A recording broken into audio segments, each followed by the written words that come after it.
And now for your listening pleasure, here's Polizzi and Rose, covering the week of media, marketing, and digital content news. This Old Marketing. Take it away, boys.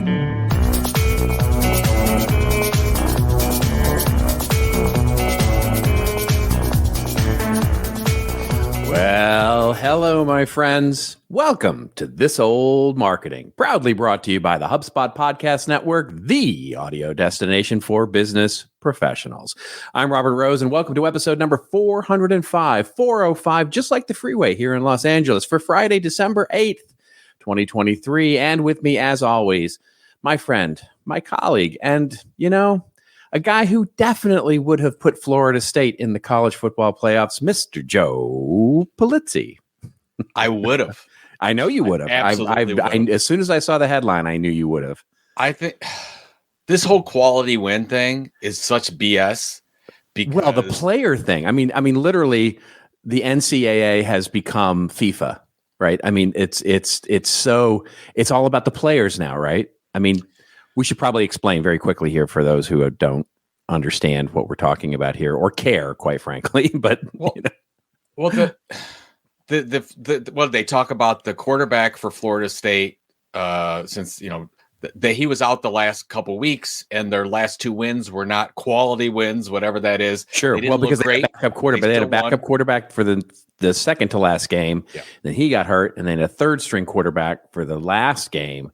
And now, and just for those of you who haven't followed the news, basically what has happened is that the NCAA have this new-ish for the last few years playoff system, and basically only a small number of teams. I think it's 6 teams total. 4, just 4. It's 4. It will expand to 12. Right, it's going to expand to 12, but now it's 4 teams, and so basically Florida State, who had an undefeated season, even with their backup quarterback and the third string quarterback who had to come in and play, and basically didn't get invited to the tournament, but Alabama did, which had a very similar record and all of that. It's just... Well, Alabama lost. Yeah, Florida exactly. State went in. They did all the things they had to do. They won their conference championship. Yeah. Alabama, it's a very good team. Nothing wrong with it. Oh, yeah, right. They're all good teams. Yeah. So Alabama went in at this 4th slot instead of Florida State. The problem that I have with Alabama getting in and quality wins and whatever, if you watch the game before that Alabama played Auburn, Alabama should have never won that game. It was complete luck that they won that game. It was not a quality win. That was a survival technique.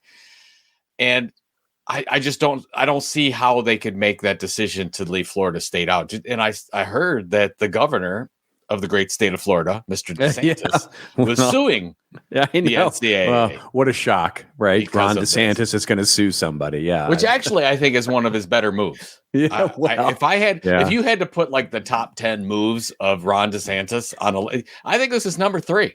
Yeah. I what would you put as number 1 and number 2? I can't even his know. Boots? Would you put his boots? I don't. His boots are number 1. I don't even. Here's the problem with Mr. DeSantis. I have nothing on his politics or whatever. He just doesn't have the charisma that I believe you need to be elected. No, it just seems like whenever you hear him talk, it's almost like he's reading a teleprompter on the back of his eyelids. That is exactly right. Yeah, he is so I grew up in Texas, and I will tell you, he is all hat and no cattle. I mean, he is that is there's no doubt about that. That's a great reference. That is absolutely wonderful. So anyways, I'm a little bit upset about the whole BCS. I'm glad they're expanding. Then there'll be a problem with it next year, whatever. I don't know. I don't know what they're doing, but I like the other 3 teams that are in. I like. Speaking of great wins, of course, completely flipping the script over to something that the audience might care about. Taylor Swift has won Person of the Year from Time Magazine. Now that's a surprise. Yeah, I was totally floored. Yeah. Well, here's the thing: who else was in the running? Well, right. I mean, who else this year could have been? Right. I mean, this had to be just a runaway win for her. I mean, because who else would you have picked, right? Was there like a panda that was born at the San Diego Zoo or something? Like, I don't know what. There's been no other critical event. I guess they could have had the environment. Like sometimes they do crazy stuff. Oh, like that's that. Or Apple titanium. Sure. I don't know what else you could possibly AI, do. I guess AI could have probably been AI. You could have. It could have been the OpenAI board. Could have been group think of the year. I don't know. I don't know what I read the article. Did you read the Time Person of the Year article? Yeah, I did. It was a good. I hated some of the pictures that they used and loved some of the pictures that they used. I hate the cover with her and the cat. Yeah, is that a real cat? Was PETA I think it's her cat. I think that's really her cat. Shoot? Yeah. No, that's really her cat. I think so. Yeah. She's a cat person for sure. I didn't know if it was a real cat or a stuffed cat. Because if there's a picture where cat wasn't moving, I didn't know. That's so terrible. Yeah. The part of the article that I really had to think about, it basically said, how many conversations have you had this year about Taylor Swift? Right. And I'm like, I probably had more conversations with other people about Taylor Swift than any other person that wasn't in my family. Actually, probably more than people in my family. Just people asking me about Taylor Swift or the earthquake in Oregon or whatever, all the stuff that she did with her tour. And then of course you had Travis Kelce. Yes. Which well, she has elevated him to great stardom for sure. Which is I call Travis Kelce's name to me every time I see him on screen is Travis Swift. Yeah. And Travis Swift is when Taylor's not around, Travis is sad. He looks sad. He like mopes around. He's like that Ma'auto. Well, he's definitely got resting Ma'auto. Yeah, he's the Ma'auto version of that. Yeah, he's got resting mope face. That's for sure. There's no doubt about that. Resting mope face. Yeah, he definitely does. And so does his brother, by the way. They both have resting mope face. But both of them are very highly entertaining. Their podcast is highly entertaining anyway. But yeah, you talk about a marketer who truly has revolutionized the way that music, entertainment, live shows, filmed, just a true entertainment multimedia brand. She has.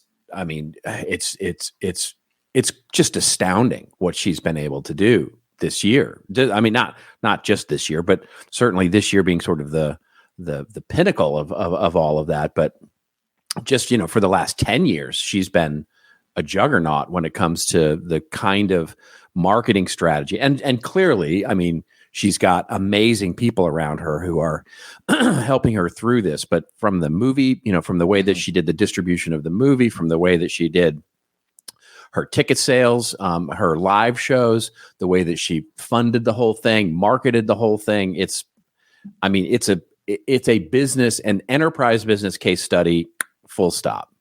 What was really good about, just from also a marketing standpoint, and we talked a little bit about it, but that it's probably her, but her father funded the entire concert movie.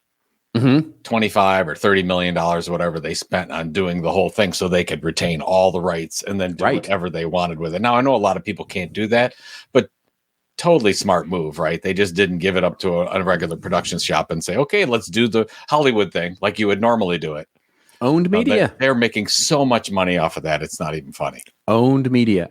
She is an owned media sort of poster child, right? You talk about from the re-recording of her albums so that she would own all of the media, right? And then, from doing the movie in an owned media fashion, she's leveraging distribution where she needs to leverage distribution and paying for that distribution as a good marketer would, but she owns the content, she owns the audience, she owns and it's spectacular. I think you're seeing it in everything. Whatever it was a couple months ago, I went to that author event called 20 Books, which is now called Author Nation. And the feeling through all these really amazing fiction authors was they were all trying to take the control back of their business model. Mm-hmm. They were saying we didn't want to give it all to Amazon or all through distribution. We want to figure out a business process so that we have direct connection with our audience and we can leverage that as part of our business model. And I think what's happening with Taylor is sort of part of this whole thing. It's like you have a lot of creators out there now asking themselves these really smart questions about, I don't just want to sell 1 million copies of my book, or I don't want to have a quick blip of revenue. I want to figure out a long-term business model that's going to work. Same thing for content marketing, right?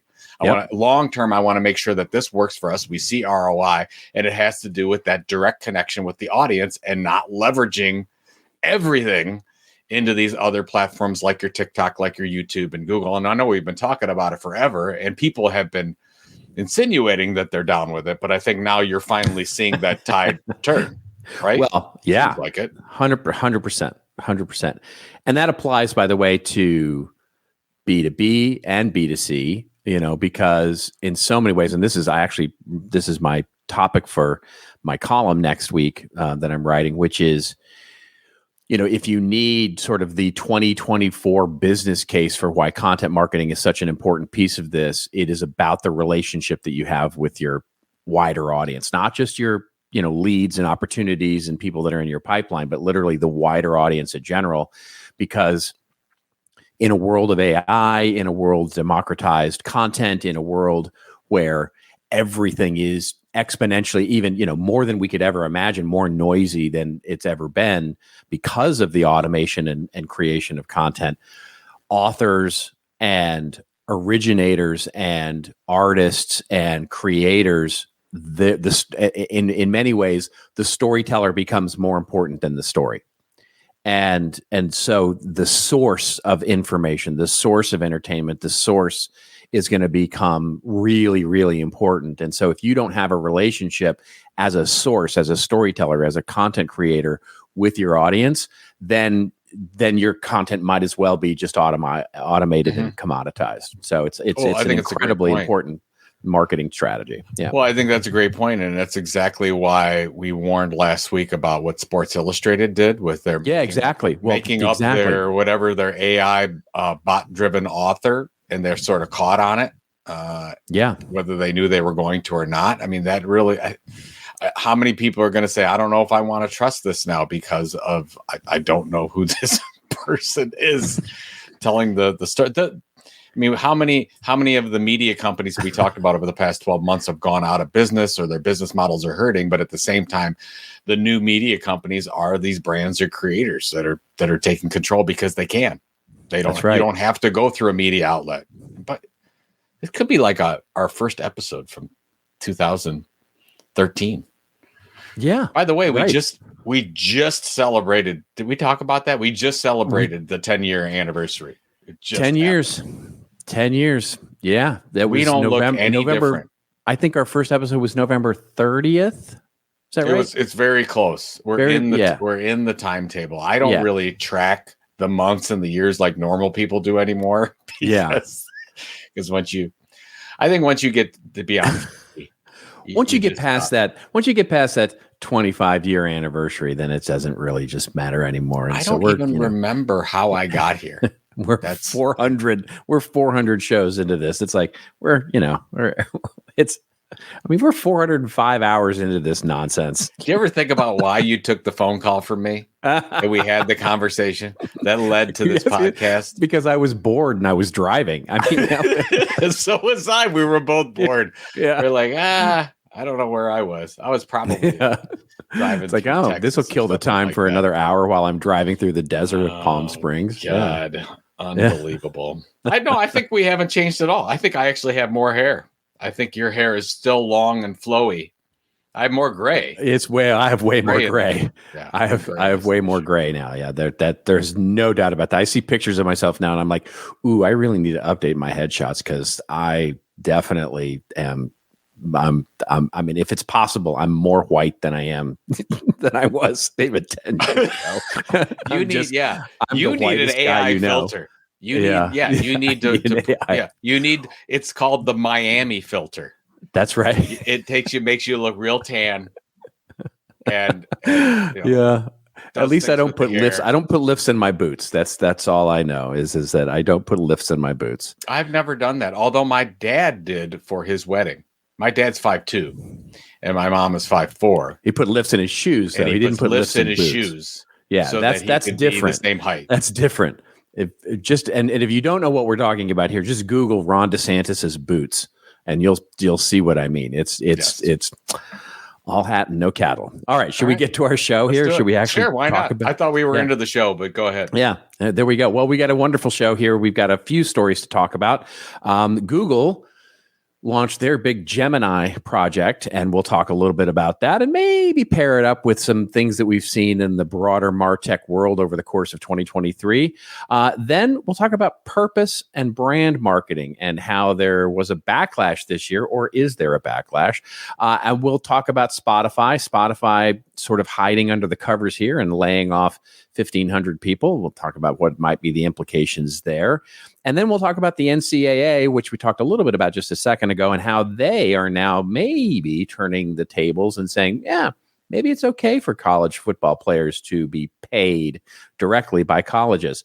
Then we'll get to our rants and raves section, of course, where I will talk a little bit about the forecast from Group M and Zenith and all the media agencies out there about the growth of paid advertising spending and what I think the implications are there. And Joe's going to talk about TikTok shopping because he's a big TikTok shopper. Because I'm all over the TikTok. You're shopping. all over the TikTok. Not having a TikTok account. I have shopped on TikTok, and I will. Oh, good. Because I'm going to hear your take. Then we'll save it because I live through other people on this stuff because I That's don't right. have the. I'm a pretty heavy TikTok user. I'm not a creator yet.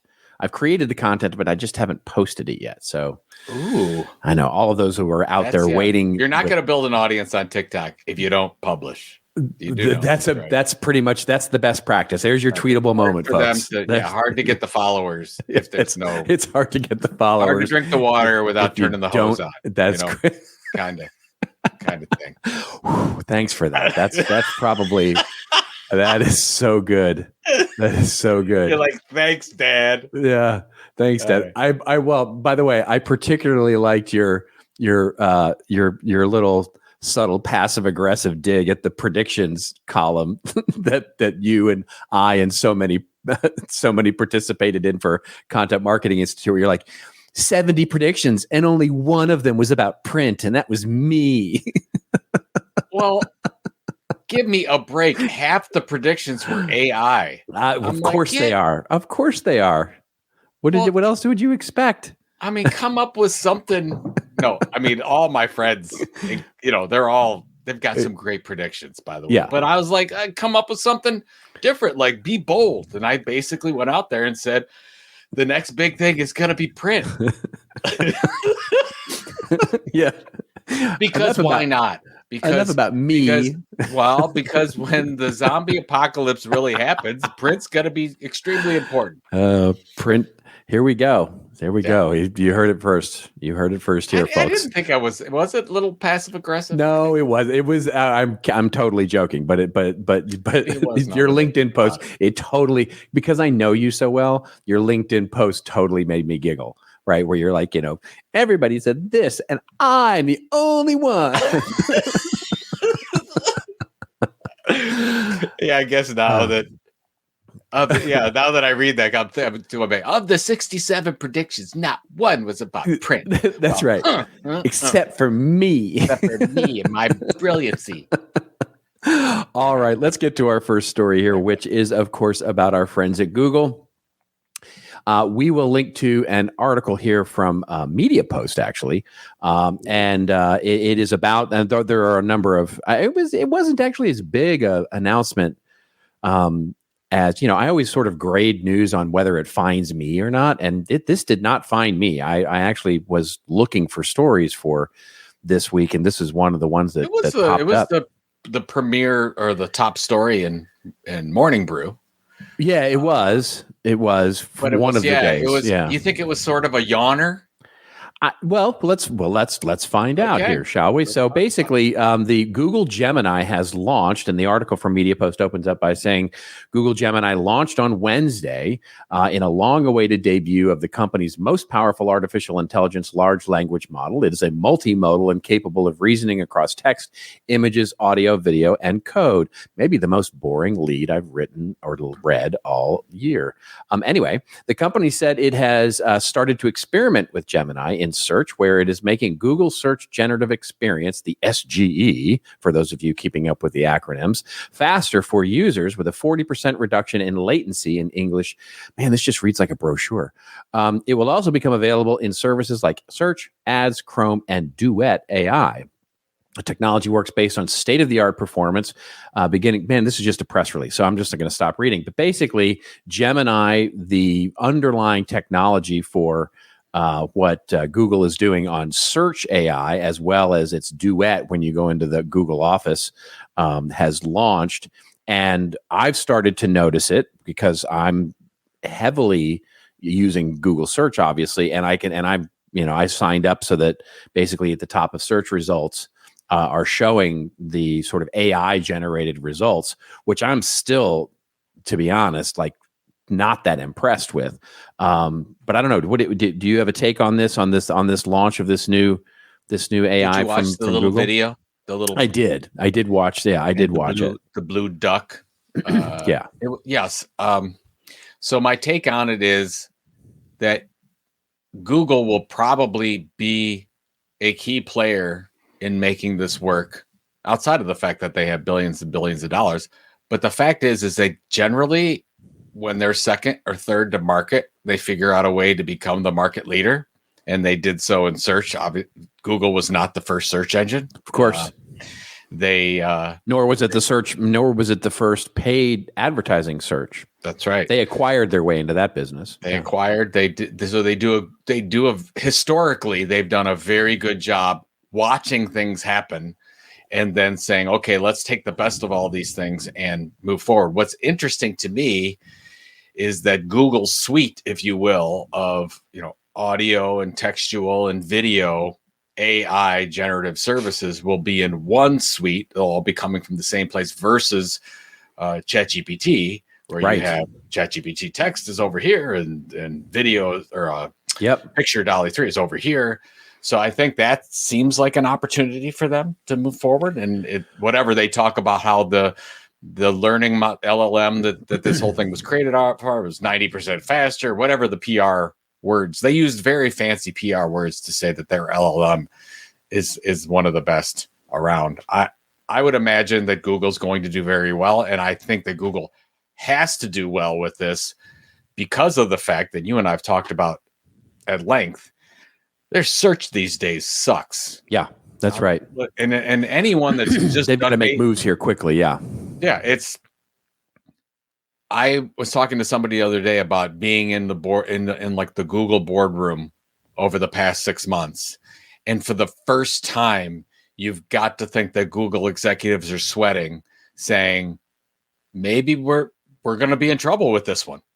Maybe our cash cow of search and owning that market is going away, because as much as you want to say that, ChatGPT is wrong, or the LLM is not pulling all the correct information, you and I both know lots of people that use ChatGPT alone for their search. And more of that seems to be happening, which seems weird to me. But then if you go over and you do a search on Google, this morning, for whatever reason, I was doing a search on print content marketing. And I'm like, okay, and I'm not saying that the article that I wrote for CMI wasn't a good one back in 2012, right? But are you kidding me? That's the number one result search. Yeah. That's the search that you're gonna. That's it from 11 years ago. That article. Yeah.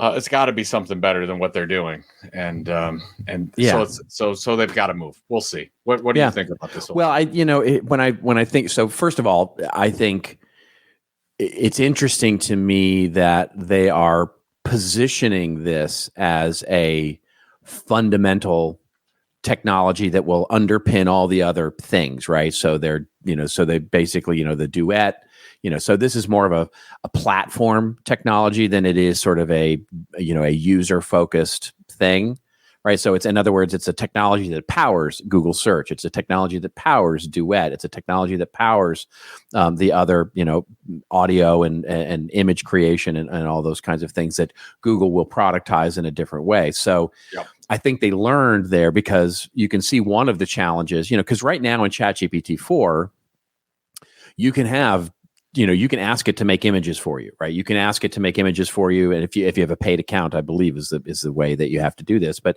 if you have a paid account, you can ask, and it uses DALL-E to create those images, that technology. So they've slowly started to, and I think that's a lesson to your point about them being sort of second to market here, is that they're, it was funny because I asked this question. In fact, it was the first time I asked this question was when I was on Paul Reitzer's event.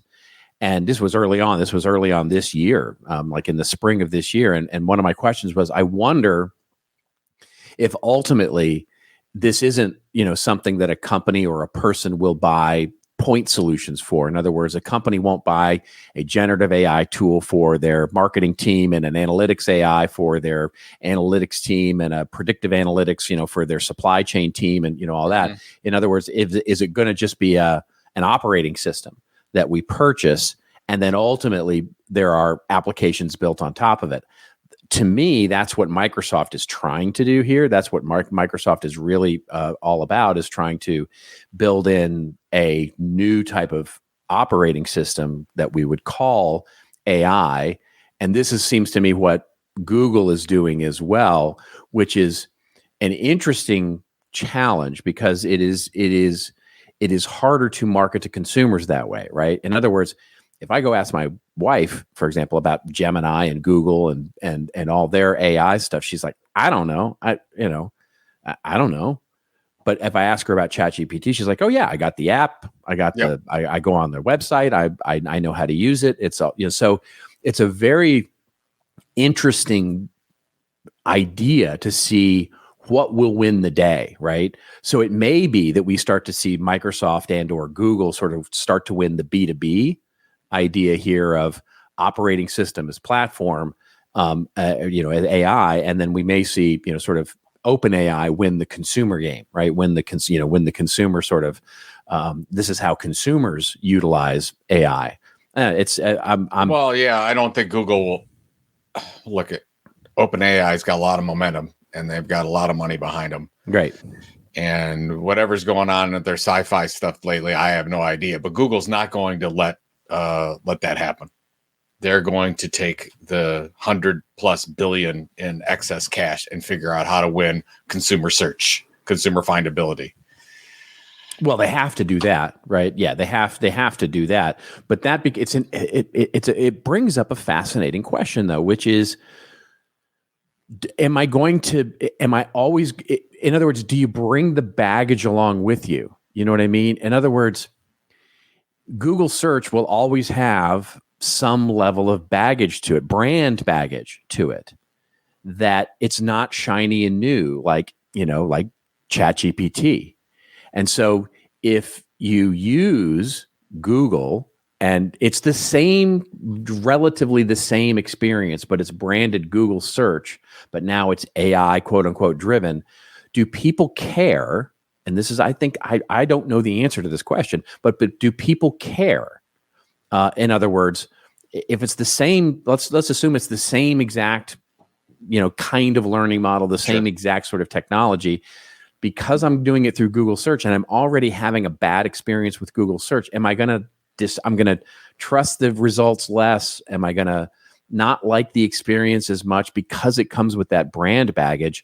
Or because it's shiny and new and coming from, OpenAI, and because it's, special, it's the same experience, but just because it's shiny and new and doesn't have that brand baggage to it, will I think that I have a better experience? I don't think it has a negative brand baggage to do anything of the sort. I think it'll be fine if they if they integrate into AI and their results are better, whatever. It's like Ford Mustang had a few years where that Mustang was a stinker.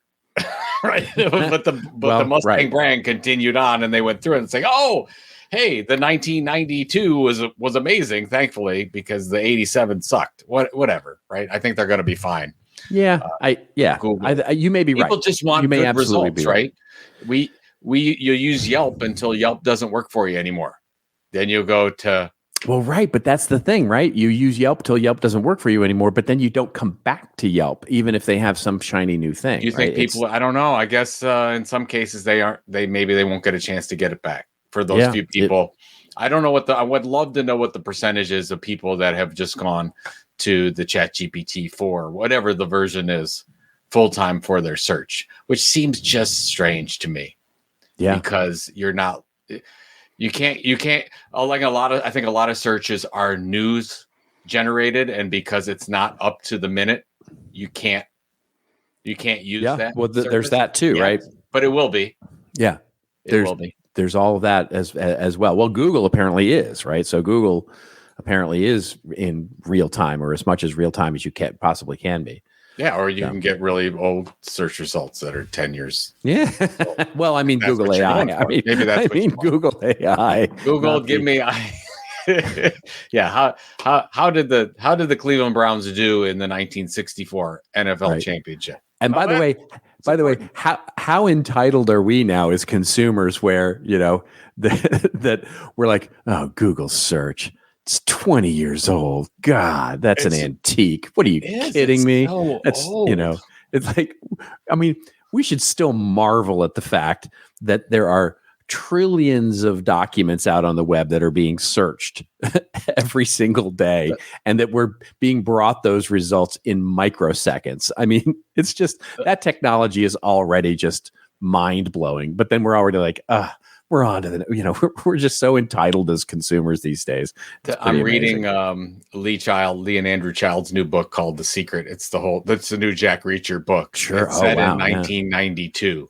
Okay. And when they're investigating a case, they're using fax and phone for everything. And you forget pre-internet how we had to do things. Like, how could we ever, like, I was talking to a younger person recently where she said that she would be scared to leave her house without the phone.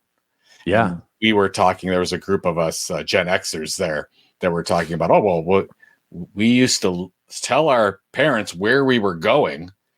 We would go there and do whatever else we were going to do, and we'd be back by whenever we said we were going to be back. That's 6, right. 7, and then they had no idea what we did in that 12-hour period. That's right. We were just gone. And then she's like, oh, really? Like, you couldn't be tracked? And it's like, yes, it was amazing. Yeah. Well, I will tell you this. So every single person that I know of in 1990s in their car was a thick book. It was 2 inches thick, and it was a spiral round book, and it was a must. You had to buy it. It was called the Thomas Guide, and the Thomas Guide was literally a 200, 300 page book, which was a map of LA, and everybody had one because you had to have one. It was the only way that, how do you know where you're going and what the alternative routes are, and how do you get around? And it's, everybody had that book in their car. Yeah. Anyway, it's I feel like we're old. That we're just telling people. How does Robert Rose say he's old without saying he's old? Well, right. He brings up the Thomas Guide. I had this book, the Thomas Guide, and it had exceptionally long pages of information. I like your impression of me. I don't have an impression of me. I have no information. Robert Rose.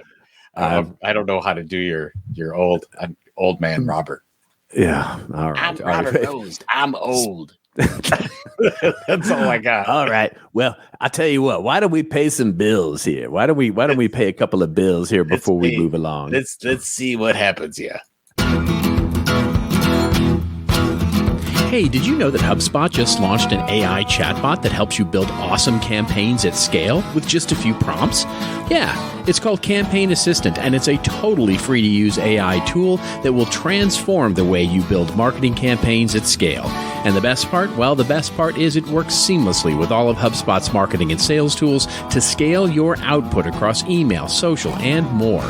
So AI your way to the most effective campaigns yet at HubSpot.com/campaign-assistant.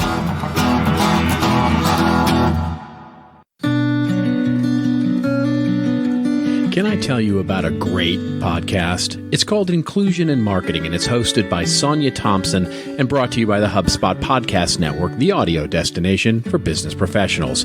Inclusion in Marketing digs into important topics like belonging, customer experience, diversity, and how you can practice inclusive marketing authentically.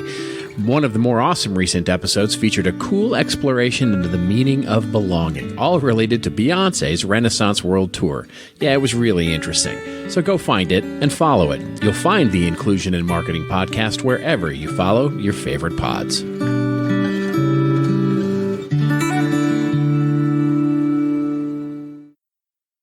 Like how you held that note there at the end. Yeah, it was well done.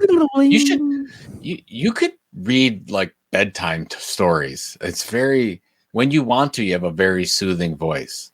Well, thank you. Have you ever think about doing that? I have been told that I do have. Well, I've been told many times that I have a face for radio, but I have been told that my voice actually is nice to listen to. So I'm always very appreciative of that. But no, I have not. I mean, other than narrating the books that you and I have written together, I've not done anything like that. I wonder if when you check and see how long somebody's been listening to a podcast, I wonder if our numbers are better because people fall asleep listening. I'm totally. I mean, when somebody really needs a good night's sleep, they're like, we could do a special episode where we do like an ASMR thing, right? Where we just like scratch the microphone and talk very low and in a very deep voice and just say those, you're sitting on a beach. I didn't even know ASMR was a thing. And then waves washing across you. Maybe that's a special twinkling. We could do a special episode of a special ASMR episode.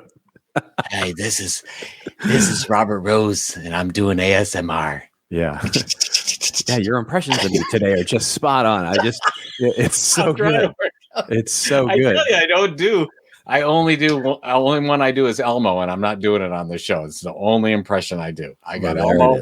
I got nothing else. I think you should do Elmo next episode because we're going to do a couple of special episods here when we get into the holidays. But do you think that how long could people listen with me doing Elmo the entire time? You do Sean Connery and I'll do Elmo. I have to work into Sean Connery. It will be the least important thing that ever happens. Yeah, it takes me a bit to work into Sean Connery, but yeah, we could definitely do that. We should definitely do that. Said nobody ever. Right. Okay. What do we got? All right, let's move on to our next story here, which comes to us courtesy of Marketing Dive, and it is about a brand backlash. It says, "Are 2023's epic marketing fails part of a bigger problem?" Controversies impacting Bud Light and Target have sent a chilling effect across the industry, but purpose may be more important than ever, says the author of this article. Opens up by saying, purpose-driven marketing came under fire in 2023 with controversies roiling high-profile brands, high-profile brands for months on end. The outcry, which extended beyond the online kerfuffles, kerfuffles and roiling. Yeah. This might be AI generated. Yeah. To actually dent sales and revenue has sent a chilling effect across an industry already contending with economic constraints. While the case for purpose remains strong, with plenty of research touting the potential benefits to the bottom line, these false steps may be symptoms of a larger underlying problem related to weak brand building. CMOs under growing pressure to tie their work to short-term results have spun too far forward. Performance media, says experts, making their brand's positioning less defined and resilient against misfires. Boy, do I disagree with that. And we'll talk about that in a second. At the same time, advertisers and agencies alike are contending with the existential threat posed by the rise of general artificial intelligence, which could make the lack of distinct brand identities more of a liability. Marketers have spent much of 23 wondering whether their jobs are imperiled by automation, but purpose carries a degree of complexity and nuance that could still require the human touch to pull off. Goes on the article then to basically talk about the perfect storms of AI and technology and performance-based marketing and how that has truly affected this whole idea of purpose-driven, topic-based marketing. But anyway, what do you think about all this? Are they right? Is this the right challenge that we're seeing marketers face right now? I think I'm a little torn, to be honest, because when there's a CMO that starts talking about purpose-driven marketing historically, and I love it. I love what the importance of certain issues and getting behind them and standing for something. I love when brands do that. But what I found is that they only do it when their financials are in order. When there is a brand out there who is struggling financially, the purposes go to hell, to be honest. That's what you generally see. And that's my concern with the whole purpose-driven marketing. I know you and I both know a lot of wonderful thought leaders, authors, writers that have taken the purpose-driven marketing path. And we've talked about it a lot. Mm-hmm. I mean, I remember P&G back in the day, Pritchard and the whole thing. But when times get tough, out the window they go. Forget that purpose. So when you generally see all the great case studies around purpose-driven marketing, it's with somebody that's doing really, really well, performing great. When they're not performing well, forget it. And that's why normally when I look at it, I don't even give it two thoughts about the purpose-driven brands for 2024, because those are the brands that are doing really, really well profitably, and they're doing all their other marketing really well, so they have the time to focus on this. I know that's a very cynical way to look at it, but that's the problem that I have with it. Yeah, I think you're right on the symptoms, right? I think you're right on the symptoms, but I think the disease is simply that it comes down to from a business strategy perspective. Like if we pull it all the way up into the C-suite, and we say, what is the business strategy problem here or the disease here? It's that many brands see these purpose-driven campaigns or purpose-driven marketing as a means of making noise rather than actually explaining what they really believe in. And so I think that gets down to what you just talked about, right? Which is that they see it as a tactic of it can be afforded during good times, but not afforded during bad times because it's a higher risk, performative type of and a more longer term, and it's instead of a longer term strategy, right? Yeah. And so the successes that we see here are where brands earn their way in over time and truly believe what it is they're talking about. And I don't mean the people in the marketing teams. I mean the brand. Everybody in the business, all the way up to the CEO, stands behind whatever it is that the brand is saying in that particular moment. This is why you can have Ben and Jerry's take such, to some people controversial, to some people not so controversial takes and everything. It's imbued in everything they do, right? Yeah. It's how REI can do this. It's how Nike can do this. It's Patagonia is another one. Patagonia. It's all of these companies that we go, well, yeah, of course, that's what they do because it's imbued into what they truly believe. The reason that you see someone like a Bud Light get in trouble here is not because of the position they took. It's because that they didn't really believe it. Right. In other words, when the immediate reaction, and we talked about this on the show before, right? When the immediate reaction from the executives is, "Oh, we're sorry, we didn't mean to offend anybody." It's like, no, you've already come out in a defensive position. You should have, if you're already sorry that you didn't mean to offend anybody, well, then you should have not taken the position in the first place. Yeah. And so what you've done ostensibly, and I've talked about this before, is the interesting thing about where Bud Light is right now isn't that they made a cohort mad, and isn't that they made another cohort mad. In other words, one of their marketing segmentations was really mad at them for backtracking, and another one of their marketing segmentations was really mad that they took the place in the first place. The biggest thing is that the middle, the big messy middle of who would normally buy the product went, I don't care. And that's the worst of all, right? Is when you get to a point where your purpose-driven marketing isn't making people mad or happy or overjoyed, a small group. It's when the larger group that you're trying to get to buy your product goes, I just don't care. I don't care about who they are as a brand. You've now made me not care. That's the worst of all possible outcomes. And so that's when you get sort of, I'm not buying your brand as Bud Light. I'm not buying your brand because you stand up for LGBTQ rights, and then the LGBTQ community is mad because you backtracked against it, and you're throwing your major influencer under the bus. Now everybody else doesn't buy because it's like, I don't want to be part of it. I don't care. I don't care to be part of it. So I'll just go buy something else. And it's the same thing with content marketing, right? It's the campaign mentality versus this is taking our brand mission and executing it throughout everything we do. That's right. And so the article gets to this point of saying, the idea of short-term results. I don't disagree, by the way, that CMO, we talked about this when I actually agreed with our, well, I'm not sure he's a friend, but certainly Mark Ritson. He would somebody who would not call us a friend necessarily. He doesn't even know us. But anyway, Mark Ritson, he had this point that I talked about in my rants and raves a couple of weeks ago, that there is the short-term performance marketing idea, and that many U.S. companies have gotten wrapped around the axle of that, and basically limited their creative process and brand building exercises because they're so wrapped around the axle of performance-based marketing. But I don't think that has anything to do with regard to, and in fact, maybe just to your point, the opposite of what's going on here with regard to purpose-driven marketing, which in many ways is about trying to capture that performance-based, that very performance-based, let's make something that'll go viral kind of idea. Yeah. And really, let's stir the pot a little bit. Let's do something controversial or provocative that really stirs the pot and gets people to watch and talk about it and share.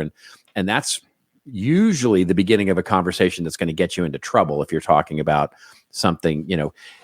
We so often will see some of these big missteps and go, how the hell can that happen? Like who in that boardroom approved that, right? That said, that's the way we want to go. Yeah.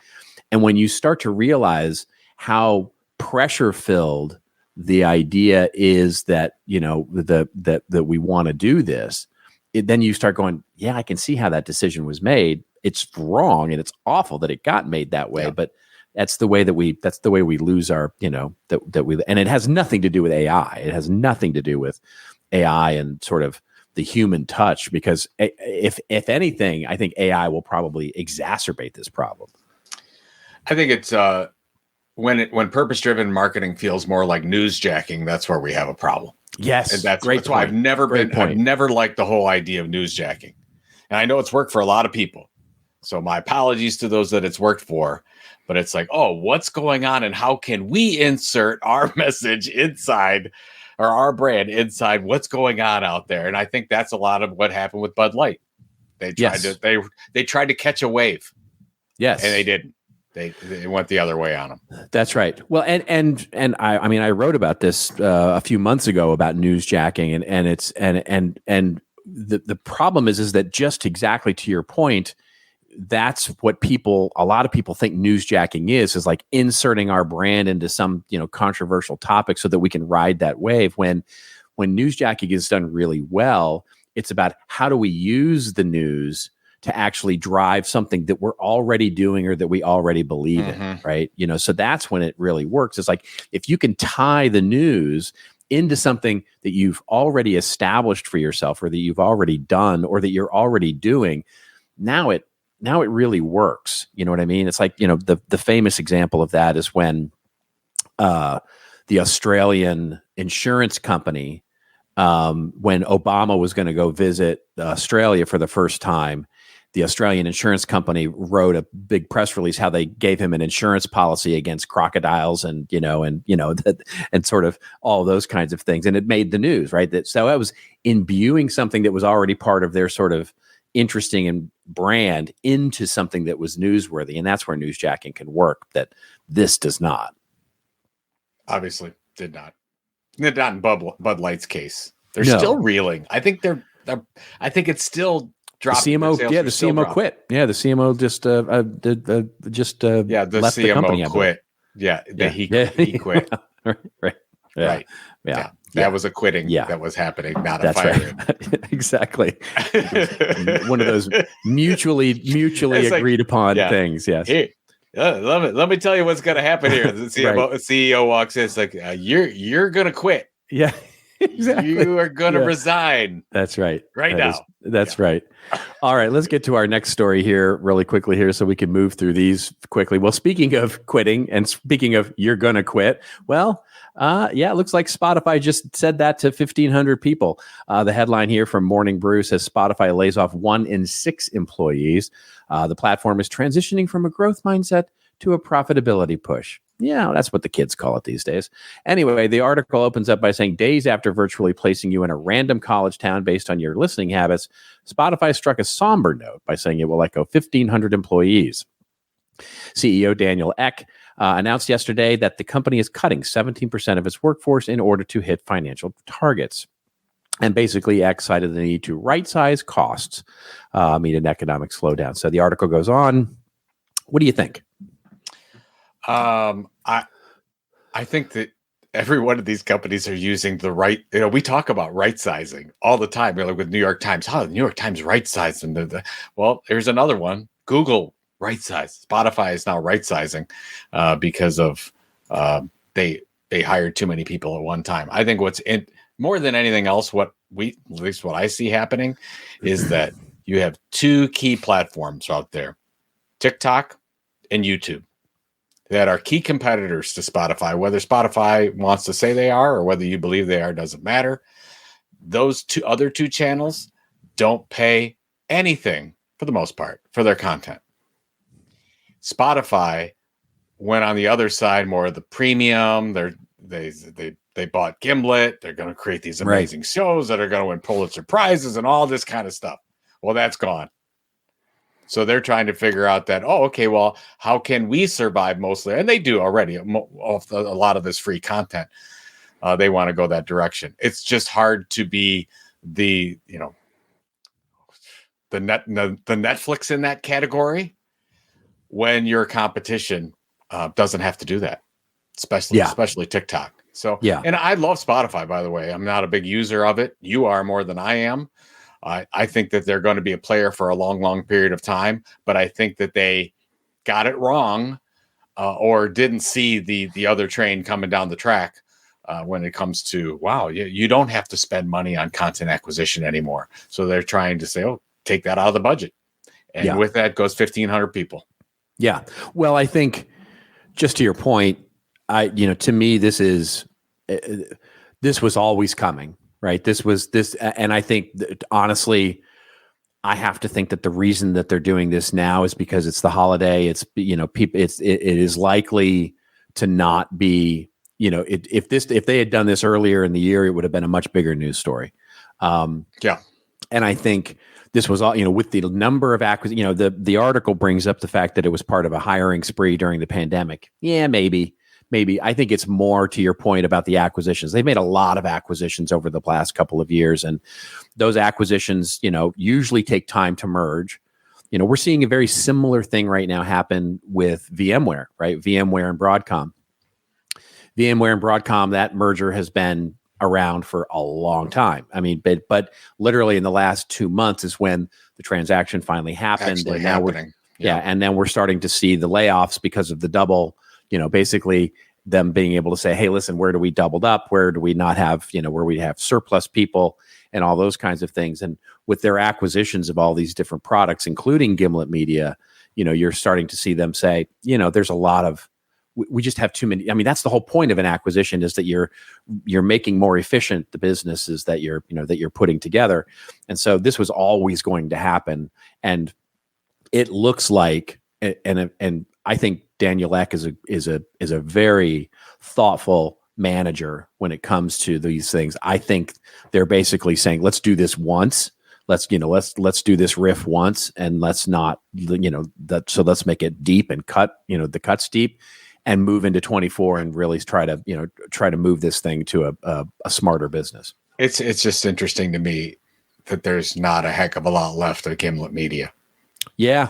That was a huge deal. Yeah, it was a huge deal. And and I'm sure, a lot of the talent's still there. Some of the shows are still there, but that model seems to be going by the wayside. You're not going to see these big podcast networks be bought up because of the content itself. Did you listen to Kai Risdal's show? No. Where he had the podcasting. He did a whole segment on the business of podcasting and where it is right now. And a bunch of the experts were on there talking about how, we're in a slump right now because of the glut of content and because of the ways that the acquisitions have happened and because of the economy and inflation and all those kinds of things. But they expect it, the expectation, the sort of, I guess the glass is half full sort of story was they expect in 24 for that to start to clear out a little bit, and that podcasting will go through a bit of more of a, the return back to a growth cycle rather than sort of the decline that it has seen over the last, 12 or 15 months. Yeah, I don't know. I think it's just the excess of some of these larger shows and some of these buy-ups. But I always saw that podcasting and continue to see more consumers, just a little bit more than the year before listening, a little bit more and a little bit more. But you're right. Yeah. There's a lot to listen to. And then I think people just get into their habits. These are the three that I listen to. It's very hard to break through with a new podcast now. What the Kelseys did with their New Heights podcast is phenomenal because they just came out of nowhere. Of course, they had a couple big promotion machines behind them. Well, and to your point that you always make, it's easier to build an audience when you already have an audience, right? I mean, so those two had an audience of some level, right? Yep. And combining themselves, and it was, they basically, quote unquote, double their audience overnight. In other words, they're fans of both of them. And then of course the Taylor Swift thing certainly helped, but that really, I think, got them to a viable place, a minimum viable audience, if you will, right away. Well, that's a really good point for people thinking about in 2024 launching a podcast. And if you do not have an audience built, you better have a lot of marketing, distribution, partnership plans in place to make sure you get in front of people. The much better way to do it would be to build a newsletter audience of some kind, build that for a couple of years, and then diversify into a podcast kicker. Yeah. That's the much easier way to do it. Just coming out of nowhere and launching the podcast, unless you have that audience, really, really tough to do. And we've seen a lot of podcasts that haven't gone anywhere. Like, oh, what's happening? Whatever. It's like, well, you're all by yourself out here. Yeah. I know you're distributed on Apple and you're distributed on Spotify, but they're not serving you up to listeners. You have to get them to your program. So. Things that make you go, when you're part of that podcast network, things that make you go, Right? Yeah. Well, we're giving some thought to that anyway. Yes. All right. Yeah. Enough about that. Do you want to cover this NIL thing real quick with the NCAA? No, I think that we've covered most everything. And the only thing I would say about it, we'll put it in the show notes. Is fantastic. We will put it in the show notes. It's just interesting it's out there. The NCAA is looking more at the colleges taking over a lot of these NIL rights for there, and it looks almost like an employee relationship. Yeah, it's interesting to know how this is happening. If you're seeing what's going to happen in this, basically the NCAA is saying that colleges can pay their athletes. So that's the bottom line, which is turning it into junior professional sports. So, but you're already seeing it with the transfer portal. Of course, the transfer portal is already, because if you're like McCord for the quarterback for Ohio State, he's like, I don't want to be under Ryan Day anymore. Yeah. I want to go and I want to play for another team next year. That's exactly right. Didn't know you could do that, but you can. All right, let's get to our rants and rave section, where Joe and I go off on a little bit of a rant or a little bit of a rave over something that makes us feel like we're wearing John DeSantis. John DeSantis. What the hell? John DeSantis. I like John DeSantis's boots. Let's start a podcast called John DeSantis's Boots. And the boots talk. Love it. And it's a big hat and no cattle. My gosh, I'm already there. I like it. John DeSantis's boots. You know what our goal should be is to get more followers off of John DeSantis's boots than the governor. Oh my, that's very funny. See if that would be if we had no F's to give, that maybe that's what we do. That is correct. Anyway, so would you like to go first or shall I go first? I'll go. I'm living through other people because I don't join some of these social platforms, and I won't. That's right. And I still haven't joined TikTok, but I was observing other folks, and we were around family recently, and there was this younger person at 18 years old doing all of her shopping on TikTok shopping. Yeah. And I didn't know at the time that was a thing, but apparently it has come out, and you say, and I wanted to get your take on this thing, but wow. If you're Amazon, here's a competitor that long term I could see TikTok shopping really move and take things. So we've already seen, I've seen the ads, like Google's really pushing their Google shopping big time. And I think that's where the next horizon seems to be for TikTok shopping.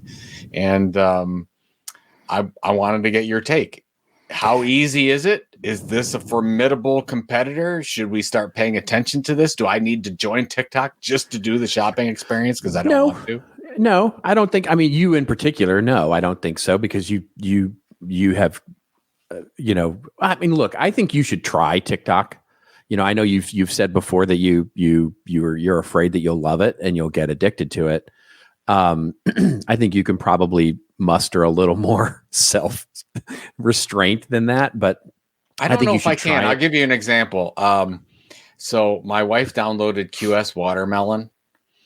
It's this game where you have a have you seen it? Like two of the fruits come together, they make one fruit, and you got to build this watermelon. That's right. Whatever. Yeah. And I'm like, let me try it. Well, 6 hours later, I'm still trying to play this thing. And I totally got to. Well, all right, fair enough. And then now I have deleted it from my phone. I will never come back and play it again because I can't handle QS Watermelon. Fair enough. That's where I'm at. I don't think if I can't handle the watermelon, how am I going to handle the TikTok? That should be that's the title of your new book. I can't handle the watermelon. I'm going to put it in my bio. Yeah. I can't handle the watermelon. How am I going to handle it? If you can handle the watermelon, you can handle the TikTok. If you can dodge a wrench, you can dodge a ball. Okay. Yeah. So anyways, I have experienced it. I have, it's fascinating. It's good. It's, I have also been one of those people to do total impulse buys on Instagram and Facebook. Like I'll see some ad for a cool shirt or a hat or something like that. And I'm a total sucker for some of those impulse buys. But I've tried it out and it's good. Yeah, it's really good. It's if I were marketing, consumer, basically it's mostly consumer packaged goods, obviously, but it's a threat. It's a real thing. Can I be, let's say I'm a creator on the platform and can they click on the thing that I'm talking about, or I'm wearing the shirt and buy that? Or these are just ads that are running into, is it a separate thing?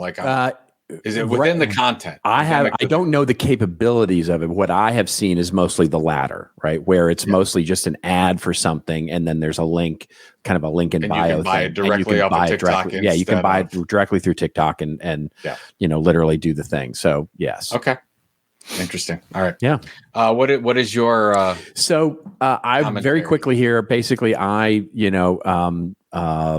written a little bit about this, but every year, Group M, Zenith, Magna, which are all media, either research firms or media agencies, media buying agencies, to be clear, they all do their predictions about the ad growth, and they sort of review the year that was. And so, much to, I guess, surprise, it was basically a good growth year for paid media, a good growth year for paid advertising. And most of them are predicting a pretty rosy year. Now, a lot of this is outside of the political advertising. So what they do is they say, look, next year's going to be gangbusters because politics. But this is outside of politics. And they were saying, some of them are a little more modest in their predictions, and some of them are a little more, 7.2% versus 5%, basically. That's reasonable growth in any of the paid media. What was interesting was that they all talked about the exponential growth of retail media networks. And it's one of those things where we spend so much of our time thinking about B2B. In some cases, we don't really pay attention to this, but retail media networks have become the fastest growing way to basically a channel for you to put your paid advertising against. If you don't know what paid retail media networks are, the easiest and most prominent example of this is Amazon, right? Where you can go buy search ads on Amazon, or you can go buy, they have whole programs where you can buy advertising, banner advertising, you can buy search ads, you can buy elements to put content in so that the shopping experience is more robust and rich media and all this kind of thing. And basically it's just a paid media thing across their network. Walmart has it. Target has it. There are, Nordstrom has it. It's not just online. Mostly what we're talking about here is on e-commerce channels, eBay, Alibaba, Best Buy, Costco, Instacart. They all have these abilities to buy these advertising. But there are also in-store things happening as well. CVS has them in-store where there's big monitors and kiosks where you can see ads for things. And Nordstrom has this, and they're in store. And so all of this is really starting to come together. And it's a fascinating thing because it's not just banner ads, and it's not just sort of low funnel, like, if you like this, you should buy that, sort of filling your shopping cart sort of thing. It starts to become much more of a brand exercise for many. We're starting to see a real trend of brand advertising in these retail media networks. And I think it's in large part due to, if you think about brand advertising, the reason we do it, the reason we buy a full page ad in Wall Street Journal or the New York Times is because we get a bit of a brand halo, right? Ooh, you had a full page ad in the New York Times. Ooh, you had a full page ad in Wall Street Journal. You get a bit of a brand halo around the trust of that brand. And I think the same thing is starting to happen now, like on Amazon. Like if I go advertise my book on Amazon, I'm getting a bit of brand and trust halo around the fact that it's on Amazon. And here's my commentary, or sort of my, sort of point to all of this, which is, yes, this is a huge thing. If you're in retail or if you're in consumer packaged goods and you need to think about this, you should be really thinking about this for your 24 budgets. But my provocation, if you will, out to our audience and out to the world is, where's the B2B version of this? Right? Where you have, of course, things like Netline and sort of content syndication and things and blah, blah, blah. Fine. Those are all great. But why isn't Salesforce? Why isn't Adobe? Why isn't Microsoft? Where is the retail media network for B2B? Because I can just see a huge opportunity there.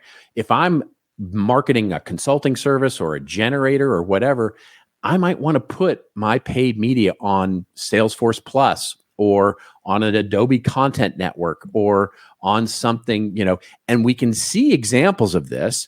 Arrow Electronics, which you and I have covered extensively, bought all these publications.